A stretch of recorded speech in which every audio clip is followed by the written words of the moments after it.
Hi,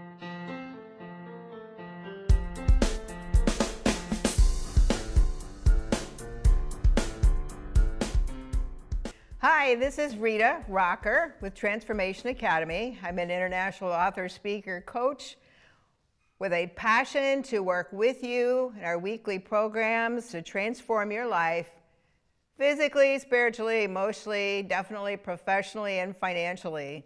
And so stay tuned as we go through different programs that are going to be working with you on various areas of our lives. I have some great programs coming up. And today I want to finish up a little bit from the last program talking about a successful professional image, one that gives you confidence, that makes you feel good, that helps you build a new life if needed, and move forward. And so we're going to be talking a lot today about appearance and how important that is. Because as I mentioned the last time, that first impression that we give to people is really made within the first 7 seconds, where they're making all kinds of judgments about us, about how we feel our self-image is, our outlook on life, because that'll say a lot by how we look, what kind of outlook we have on life, our economic and educational levels, our trustworthiness, our social position, our future success. And so people will be making judgments about us in just those first few seconds. And a lot of times, even in introductions, when you introduce yourself to someone, is it very hard for you to remember their name? It is for me. And why is that? Because that first 7 seconds, we are judging people physically rather than actually listening to their name. And so before we talk a little bit more about appearance, I'd like to give you a quick tip, and that is on your introductions, when you're shaking hands like we talked about last week, and nice firm vertical handshake and say, I'm very happy to meet you. You also want to make sure that the person is listening to you, that they see that you're very engaged in the conversation. And so we'll talk about that a little bit more as time goes on. Be pleasant, be assertive, and being confident, because people will make those judgments about us very quickly. And so, when you're meeting people and you feel a little bit shy, the best thing to do is probably, if you're in a networking event, go find somebody else who looks very shy. They're standing there, they're all alone, maybe with their little plate, their little drink. So if you have trouble meeting people or remembering names, make sure you do that. Go to someone who maybe is also a little bit shy.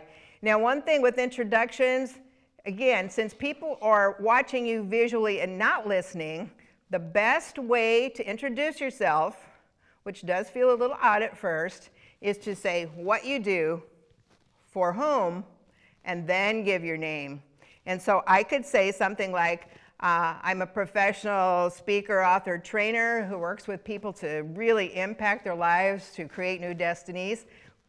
I'm with Transformation Academy. My name is Rita Rocker. Okay, so what I did was say what I did, then for who. In my case, it's Transformation Academy or whatever company you work for. And then when I said Rita, pause, Rocker. So pause between your first name and your last name and put a little punch on your last name. By then, people are more apt to actually be listening to you rather than looking at hairdo, clothes, teeth, body language, whatever. And they're actually going to probably be much more able to connect with you and remember your name. And in other programs too, we'll talk a lot about introductions, because those can really make a huge difference in your comfort level, in how people treat you and how they talk to you. And so one of the things too, whether the person is at the front desk, whether they're customer service, whether they're in the president's office, whatever the case may be, is if associates and other people see that you take a lot of pride in your appearance, they're more likely to assume that you take a lot of pride in who you are and what you do and the kind of business and service that you'll provide to them as well. So they are making those decisions, they're making those judgments. Sometimes I kind of kid around with people and I say, well, if you went to a hairdresser who looked like she or he hadn't combed their hair in a week, you probably wouldn't want to stay, right? And so that happens too in the judgments that people make. So immediately think about that first 7 seconds and what's going on during that time, And also, like I mentioned in the previous program, in that first 20 seconds, how you speak to someone, hello, how are you doing? It's very nice to meet you, versus, oh yeah, hi, what's happening? That will also make a big difference as well. So professional appearance is very, very important. When people want to get promoted in a job, I say always dress like the person's position that you want to have, okay? Because people have gotten very, very casual nowadays in their appearance, and it really does make a difference. There was a study done once to try to test that, and it was a gentleman who worked in 2 separate locations. He was the boss in the 2 separate locations. So they decided in the one location he would always wear like a suit, look very professional. And in the other location, he was very casual. He dressed like everybody else in the office. And after a while, they noticed that when he was dressed professionally, like he was the boss, because he was, people treated him with a lot more respect. They would knock on his door before they entered in and looked at him as their boss, the manager. In the other location, people barged right in. They talked to him like he was one of the gang. And so they noticed the only difference was, how did he look? And that's one thing that's very important with teachers, people in education right now too, kind of step it up and look like more of an authority figure. Because if you are an authority figure in a position, you want to give that impression. You want to give that appearance always and not look like one of the gang. Okay, another thing is the welcome and the smile. Again, I remember when I worked at a large corporation where I was working for an executive vice president, and it didn't matter what position this person had, whether it was high up or the lowest there was, custodian or whatever, you know, I'm not judging that, but just saying whatever position it was, he treated them all the same, spoke to them all the same, and people loved him for it. Always immediately acknowledge the person's presence, acknowledge that they're there, talk to them, put a smile on your face, make them feel important, because the more important they feel, the more important you're going to feel, and it will affect your job. You can offer them a seat and a beverage, whatever the case may be, but always treat people with high esteem, as we should treat ourselves with high esteem. So I think, well, what you see is what you get. And a lot of times that's so true. Again, the same very large corporation that I will not mention, I used to work in human resources there many years ago. And I remember a young man came in, very qualified by the education and the work experience that he had. Okay, when he left, he ended up sending the lady who was interviewing him, he not only sent her a thank you note, which is very important if you really want that job, but he also sent her flowers. And she said, no, I'm not going to hire this guy. And I said, Beth, why don't you hire him? He's got everything you're looking for. And her answer just floored me, because she said, well, you know how when you wear a shirt, you get those little teeny nubs from friction, you get those little teeny nubs on your collar? Well, I noticed that he had those little nubs on his collar, and to me that shows a lack of attention to detail. So she didn't hire him. And I was just like flabbergasted, but it was only that one little thing. And so again, sometimes people will make judgments about that. Years ago, I was getting my hair cut by a guy who was a hairdresser by day. He was a rock musician in a popular band back then at night. And so one day as he's cutting my hair, he said, do you know what I look for first in a woman? And I said, no, what? And he said, I was expecting something crude, to be real honest, but he said, her teeth and her hands. Because I know if she takes care of her teeth and her hands, she cares a lot about who she is and what she does. And that applies to men just as well, but I was just like, oh my gosh. And so that is so true, that people will make those judgments. So we want to make sure everyone takes this seriously. And even if it's outside of work, we run into people, we want to give that same good impression. And people will treat us definitely with respect, like we want. Clothing respects our personalities. Maybe we're creative, maybe we're dramatic, maybe we're conservative, maybe we're very outgoing. The only thing is, those are all great, but we want to make sure that it's not a negative impression that we're giving off by the type of clothing, because people will make judgments. One time when I was working in the human resources area and a lady came in to apply for a position in a very high-end accounting CPA firm in Omaha, and beautiful navy blue suit, perfectly groomed. Everything was awesome about her, but every fingernail, very nicely manicured, was a different color.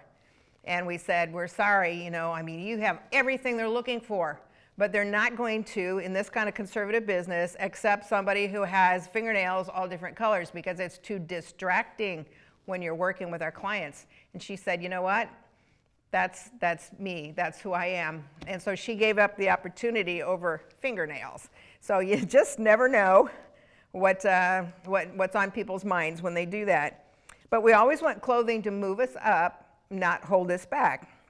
So appearance can work for us by giving a confident professional image, or work against us, say with scuffed shoes or a belt that looks like it's all chewed up, or no belt in pants that needs a belt, wrinkled clothing, fingernails that are really not really well groomed, especially in the summer if we have open-toed shoes. People, again, will make judgments about how careful we will be with their business by how careful we are with ourselves. So, if you're creative, dramatic, intellectual, conservative, whatever the case may be, it's fine to dress that way as long as there are certain guidelines to follow. I've talked to people who have worked, and again, this is not my opinion, but even especially with women, female attorneys even, that are in court, and way too much of their body parts are showing out of their clothing. And so we need to be really careful about that, because that says the person's more interested in their social life than it is in business. And so all the studies have really proven that to be true. So just a little word of encouragement there. Even expressions in makeup. For women, again, if they want to get ahead and look professional, it's good to have a little mascara, a little blush, a little lipstick, just a little bit of color on the face to make us look lively, make us look like we're healthy. But also, if someone is to wear very heavy, very dark makeup, it's like they're hiding behind a mask, that this isn't really the person. They have to hide behind all of this, or their interests lie in other places. And so there have been a lot of studies done on this to just be careful to exhibit your skills, your abilities, your communication, and not try to detach from people by the things that they see, whether they're true or not. So that's also very, very important. One thing that men and women can both have in the drawer at work or somewhere where it's handy is a little bag. There's that saying about odors know no bounds, and that's true. Whether it's a good one like cologne or perfume, a lot of people have allergies and they don't like that, and so be very careful. It also talks about malodorous places like I was at a place recently and no, our employees don't have a microwave because they were cooking things like broccoli or fish and it was stinky, so we took it away. Or, people taking their shoes off when they're working in cubicles. So mouthwash, floss, things like that, hair gel spray, nail clippers, just things like that sometimes can really help us to touch up a little bit, especially if you're working in an area where you're around a lot of people, whether it's people internally or especially in the outside world. There's something too called blockbuster movies and business attire, because movies appeal to the largest audience that when they cater to a certain look, a certain image. And so look around in your place of work. Who stands out? Who gets noticed? Who blends in and why? What's the difference? You always want to stand out a little bit and show that you're not only a hard worker, but you're very conscientious and you take care of details, take care of business. And so you always want to dress appropriately. It could be that you have a very casual job, so you'd wear casual clothing, but then when you maybe go to a business event or something like that, you want to, spiff it up and kind of hang with the big boys or the big girls, so to speak. And so look around at the ones who are the most successful. How are they acting? How do they look? How are they dressing? And not to mimic them at all, because we don't want to do that. But just think about those things and messages that we do and that we give off. Dressing for success is really style under pressure a lot of times, because I've known so many people that, well, I don't want to wear what they're requiring me to wear. Well, then it's like, okay, then you need to work somewhere else, because Companies are starting to come back a little bit from where they were. They let their employees go so far to one side where they were wearing things that looked like they would be mowing the lawn. And so a lot of companies have started pushing back, afraid of offending their employees, but saying, hey, this is hurting my business. And so always think about the company's dress code, because there is one, usually in most of them. And so there's a delicate balance, but there is a code. So you show strength, respect, and professionalism when you follow their code. And then if you want to go out later on, hey, you know, you dress professionally, maybe you have to wear a navy suit even, but you can have bright red shoes or something like that, you know, just to indulge in your own personality. But take things put in the car, and then when you leave there and you're going to meet friends and you're going to party, hey, go for it, you know, as far as wearing something more fun. But just remember, a workplace is for work and for impressions. So always be consistent in that. And then again, people will make judgments, particularly for women, if they're wearing clothing that's maybe not as professional as the job requires.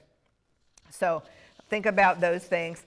Wardrobe influences our position quite a bit, more than probably we wish it did. So dress for the position you want, if you want a different one than what you have, and follow what those people are doing. Choose for the appearance to work for you, for your credibility, for people's cooperation. You know, I've read before too that sometimes a particular color, and this is silly, but would cause a boss to be irritated every time somebody wore a certain color and they didn't know why, but it reminded them of something else that happened back when.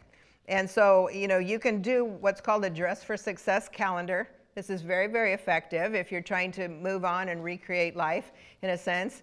And that's for usually at least a month, but you know, I would say minimum 2, maybe 3 weeks.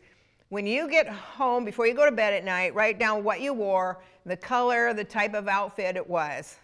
And then write down with that, did you feel confident? Did you feel professional? How did you feel? Or did you feel like, oh gosh, here comes somebody, I'm going to hide over in the next aisle of the grocery store, because you just didn't feel good that day and professional, because that will show up in your work and your quality. And then write down, after you write down how you felt, write down how people treated you. Did they treat you well? Did they treat you with respect? Did they listen to you? Did they want to do business with you? Did they seem irritated or aggravated in any way? And I know this maybe sounds a little bit over the top, but if you do that, you'll find out what clothing really sets you apart, makes you competitive, makes you confident, and how people treat you accordingly. And I'm a bargain shopper. I don't buy anything unless it's really on a big sale. But you can mix and match and really get a lot of mileage out of your wardrobe. You know, sometimes we're not sure. We're going to an event, we're going somewhere, and it's like, oh my gosh, I don't know if people are going to dress up, if they're going to dress down, what they're going to do. And so I always tell people, okay, if you're dressed very casually, for instance, because you think it's a super casual event, and then you notice as you're pulling up in your car, ladies are wearing heels or nice clothing, guys are more dressed up. Okay, well, I brought different shoes, I brought a different jacket, I brought different accessories, whatever the case may be. Anything you can change in the car that you can, go ahead or run into a restroom and just switch a few items out so that when you go in there, you're very comfortable and you're very confident. And so I say, you know, keep a few things with you that day if you're going to an event afterwards and you're not quite sure what the best thing is to wear. It really will make a big difference. Another thing is we kind of talked about business casual, because a lot of times people are very casual during the week, but on Fridays, oh my goodness, you know, it's like, whoa, where are you going or what are you doing? And it's really something that you would wear out, you know, to a fairly nice place for dinner. Business casual is not meant for spandex and grubby shoes and things like that. And so always remember that you can still be very casual, very comfortable, but shoes are still polished, clothes are still ironed, things that make you really look nice and be competitive in the business world. So it's been proven over and over again, even in casual settings, the one who's more professional and polished is usually the one that's going to beat out the competition when you're looking to make headway in the business world, make more sales, get a different job, etc. Always be careful of things being too trendy too, because a lot of us don't look good in certain outfits.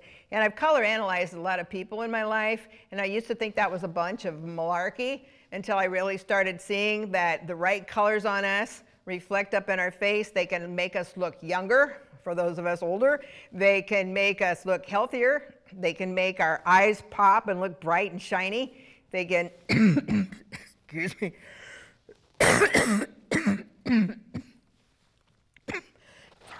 Sorry. Uh-oh, sorry.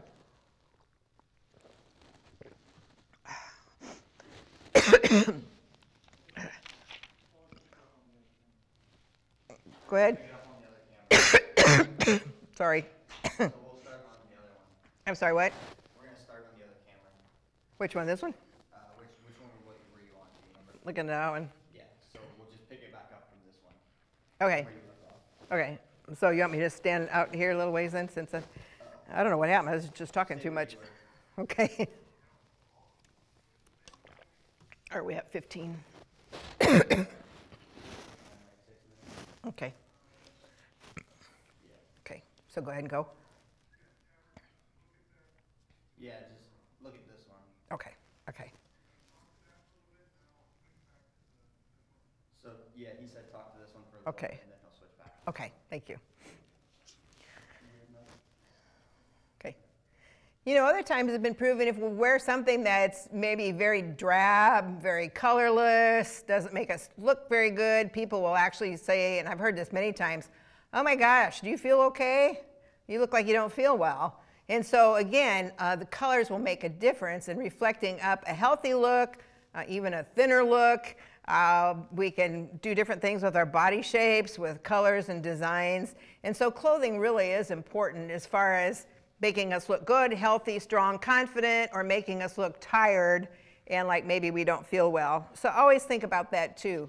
Regarding business casual, you'll want to avoid things with logos, things that look very unprofessional as well. That's really very, very important to do that. And so those are just a few tips on clothing to be more effective in the business world. Business before pleasure is important. So again, follow the dress code. You can wear, if you're a man, polo shirts, or ladies, if you have a sweater on and you work with people in the outside business world, keep a jacket close by. So when someone does come in and wants to work with you, you'll make sure that you can have a different item to put on and carry off that very professional wardrobe. That is so important. And just think about how it makes you look. If you look in the mirror and you really love this outfit, but you look in the mirror, and this goes for men as well as women, and it makes you feel good, you look at yourself, that's a good color. If you look in the mirror and all you can see is this outfit, it's either throwing bad colors up into your face because they're too overwhelming for you, or just making you maybe look tired. So always look and see, how do you look in it, how do you feel in it with the colors that you're wearing. And know that you always want to be recognized for your business skills and for being a dynamic person. So think about that as well. And I'd just like to let you know too that any questions that you may have, you're very welcome to contact me at rita@transformationacademy.com.